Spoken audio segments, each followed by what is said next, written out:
Senhor esteja convosco. Ele está no meio de nós. Proclamação do Evangelho de Jesus Cristo segundo Lucas. Glória a vós, Senhor.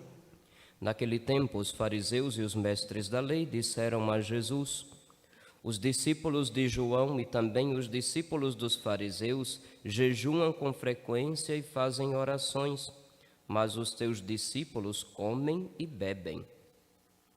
Jesus, porém, lhes disse: os convidados de um casamento podem fazer jejum enquanto o noivo está com eles?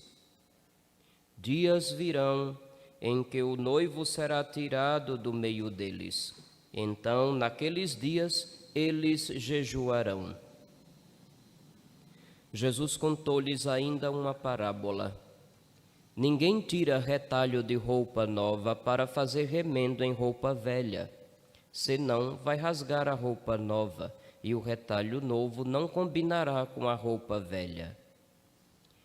Ninguém coloca vinho novo em odres velhos, porque senão o vinho novo arrebenta os odres velhos e se derrama e os odres se perdem.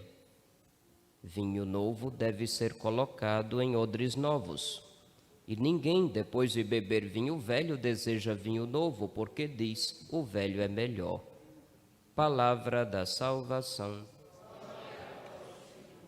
Per evangelica dicta deleantur nostra delicta.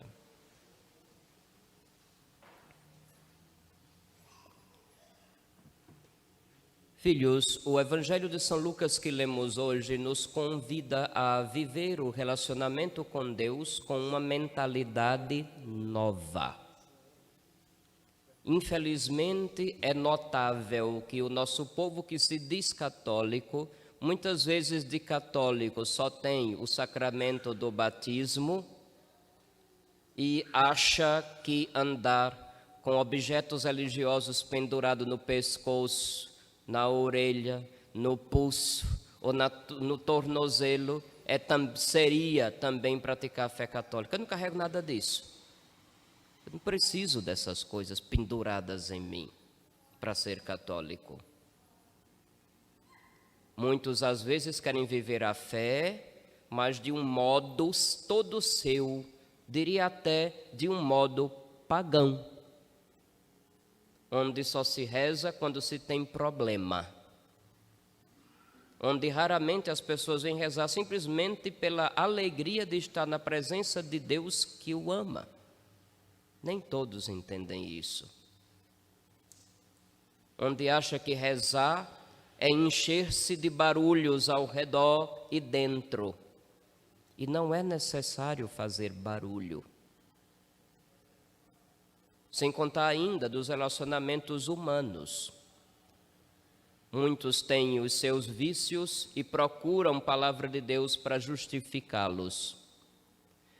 Muitos têm o mau costume de pensar de uma forma alheia ao Evangelho e às vezes citam o nome de Jesus para tentar justificar o seu modo de pensar. Nosso Senhor nos convida a renovar a mentalidade. Não é à toa que São Paulo, o apóstolo, ao falar de conversão, ele usa a palavra grega metanoia. Metanoia significa a mentalidade que deve ir além do que este mundinho nos introjeta. Metanoia é mudar a mentalidade. Mentalidade é a forma como enxergamos, como entendemos e a partir daí como vamos agir ou reagir. Como entendemos Deus, como entendemos a nós mesmos, como entendemos as outras pessoas, como entendemos as coisas. Eu tenho visto mentalidades que não têm ajudado as pessoas a converterem-se. Eu tenho visto mentalidades que não ajudam as pessoas a ter um relacionamento com Deus, sendo Ele um pai. Às vezes dá a impressão que Deus é o carrasco que vai punir a primeira besteira que você fizer, de acordo com algumas mentalidades. Às vezes dá a impressão que Deus é um fracote. É verdade que Deus seria um fracote, porque alguém passa diante de um despacho e faz, ai, está repreendido, ai, não sei o quê. Deixa ser besta, Aquilo ali não influi em você, não. Alguém viu uma coisa estranha na porta. Ai, chega, e agora? Eu vou estar contaminado. Eu me lembro quando eu cheguei em Laranjeiras. Preciso ir muito longe, não. Quando eu cheguei em Laranjeiras, a primeira grande festa popular que eu vivi aqui foi a festa do Lambissujos. Vocês sabem o que é, né? É a representação, para quem não é de Laranjeiras, que nos acompanha. Lambissujos é uma festa que ocorre todos os anos, no segundo domingo do mês de outubro, onde se representa uma batalha entre um quilombo e uma aldeia indígena. É a representação. Primeiro se apresenta esses dois universos, o universo de um quilombo e o universo de uma aldeia. E a festa termina com um combate que é representado e em que tradicionalmente a aldeia vence. Esta é a festa do Lambissujo, uma festa popular que depois, num lugar de cultura onde a escravidão foi bastante presente, isso se torna também uma forma de comemorar a liberdade que hoje se tem para se decidir o seu próprio destino. Eu não vi problema nenhum em estar com diversos foliões, e como é a festa que atrai muita gente, atrai também pessoas mal intencionadas. No passado, houveram violências, roubos, assassinatos. Então, eles sempre pedem uma bênção para que possam fazer aquela festa em paz. E eu lembro que no meu primeiro ano, era eu passando aqui por esse corredor para ir abençoá-los na calçada, e tinha gente aqui na capela do Santíssimo clamando em alta voz para que eu não me contaminasse. Deus do céu! A marca do nosso batismo é muito forte do que qualquer outra contaminação que não proceda de Deus. Por que esses medos? Deus é um fracote por acaso? Vinho novo em odres novos. Cristo traz uma grande novidade. O Evangelho traz a grande novidade, nos fala e nos mostra quem é Deus e como devemos nos relacionar com Ele. Por que que a gente ainda continua com a forma de entender a Deus totalmente oposta, contrária ao Evangelho? Porque ainda temos tanto medo. Vinho novo em odres novos. É necessário renovar a mentalidade. É necessário compreender o que nos cerca a partir do Evangelho. Se não for assim, corremos o risco de repetir erros gravíssimos do passado. Que fique para nós essa advertência do Santo Evangelho de hoje. Na nossa primeira leitura da carta de São Paulo aos Coríntios, Nosso Senhor faz uma advertência, especialmente àqueles que, na igreja, foram chamados a conduzir o povo, a estar à frente do povo. Que todo mundo nos considere como servidores de Cristo e administradores dos mistérios de Deus. A esse respeito, o que se exige dos administradores é que sejam fiéis. Traduzindo para uma linguagem mais simples, São Paulo apóstolo está recordando que todo padre, bispo, papa, freira, coordenador de grupo, movimento, de centros católicos e tudo mais, sejam fiéis, vocês não têm que inventar a roda. Nós temos apenas que transmitir o que nós recebemos. Nós temos que, de novo, transmitir no século XXI aquilo que forjou os santos ao longo dos séculos passados. Porque o Evangelho não é moda. O Evangelho é força transformadora. Eita, Usei um tipo de expressão em que em alguns outros lugares é entendido de outro jeito. Principalmente o povo que fala de teologia de libertação. Mas é verdade, a expressão é verdadeira. O Evangelho não é moda. O Evangelho é o novo de Deus que tem força para transformar pessoas e, a partir dessas pessoas transformadas, também transformar a sociedade.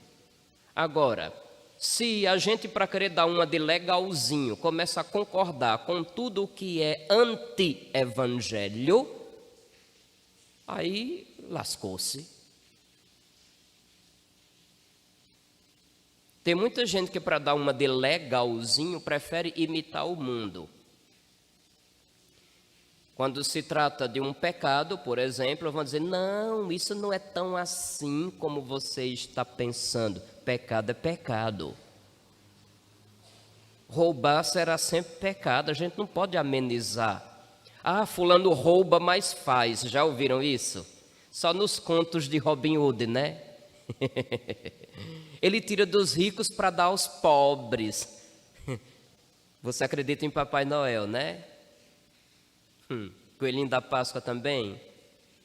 Tome cuidado. Tem muita gente pegando carona nesse tipo de compreensão das coisas. E muita gente que se diz cristã, tentando defender o que por natureza não tem defesa, o que é indefensável. Até o nome é chique, olha. Não podemos. Devemos com fidelidade transmitir o Evangelho, por mais que isso toque na ferida de muita gente, que incomode e faça muita gente se retorcer.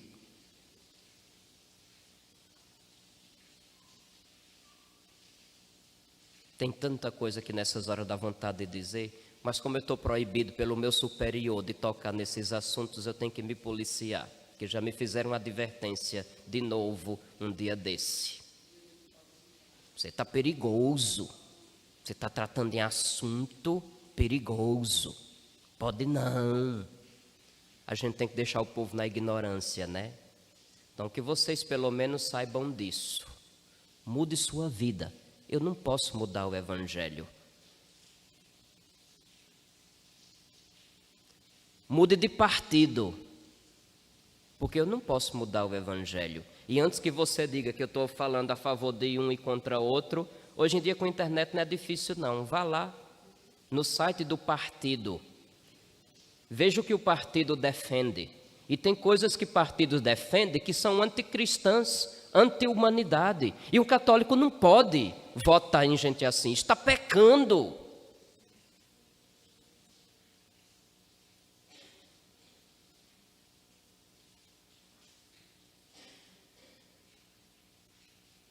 Se tem partido que apoia a pena de morte, eu não posso votar nele. Se tem partido que apoia a pena de morte pelo crime de A e de B, condenam à morte o inocente na barriga da mãe, eu não posso votar em gente desse partido. Ah, mas fulano de tal é católico, mas quando ele está lá dentro do Congresso, ele esquece a fé, ele vai votar conforme a cartilha do partido, senão é expulso. Isso já aconteceu.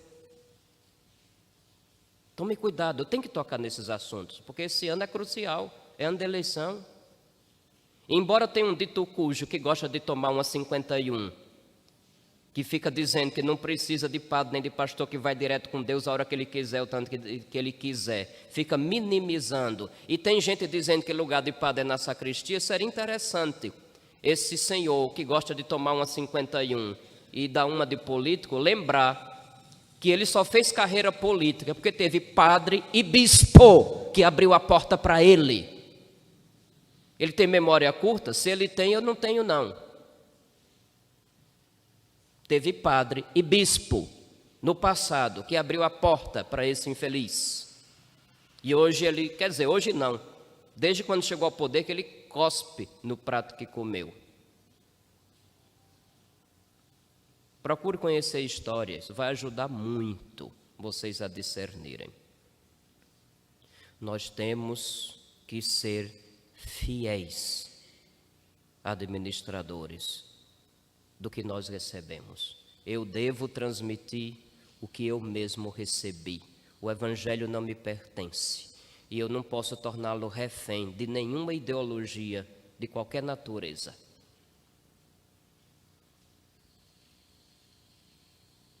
De nenhuma natureza. E pelo amor de Deus, acabe com esse discurso de dizer, o padre está falando de fulano de tal, então ele é a favor de Beltrano. Deixa de besteira. Eu sou a favor do que é certo. E se eu vejo um erro de qualquer lado, eu não posso ser conivente. Se eu vejo uma mentira escancarada, se eu vejo uma má vontade escancarada, se eu vejo um desprezo pelos valores que eu tenho como algo grande e precioso, escancarado, eu não posso concordar com isso. Não posso.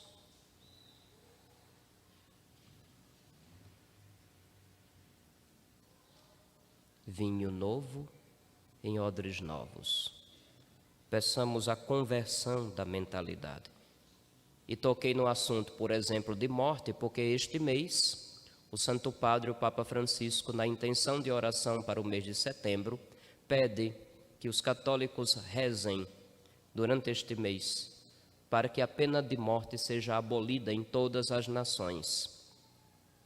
Quando falam pena de morte, o povo imagina logo alguém numa cadeira elétrica, alguém sendo enforcado, alguém recebendo uma injeção letal. Mas não se fala, por exemplo, da pena de morte que tantos inocentes já estão sofrendo através de aborto ou através de eutanásia. Certamente vocês devem ter acompanhado, além das notícias que dizem respeito ao aborto, que recentemente na Inglaterra, de novo, uma criança foi abandonada à morte, porque estava em tratamento, por ordem do Estado, e a família não pôde fazer nada.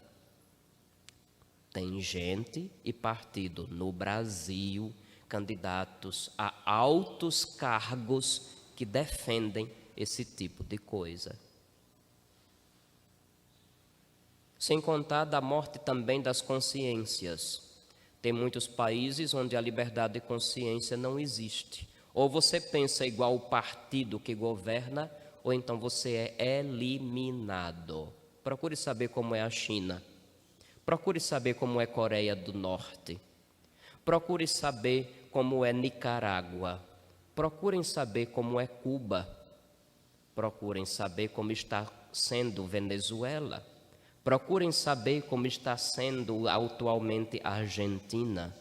Procurem saber o que tem ocorrido no Chile. Procurem saber o que tem acontecido recentemente na Colômbia, que mandou inclusive fechar uma capela católica que tinha no aeroporto de Bogotá.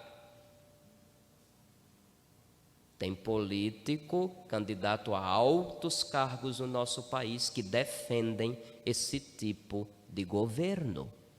É isso que vocês querem para vocês? Pensem. Vinho novo em odres novos. Que o Senhor transforme a nossa mentalidade.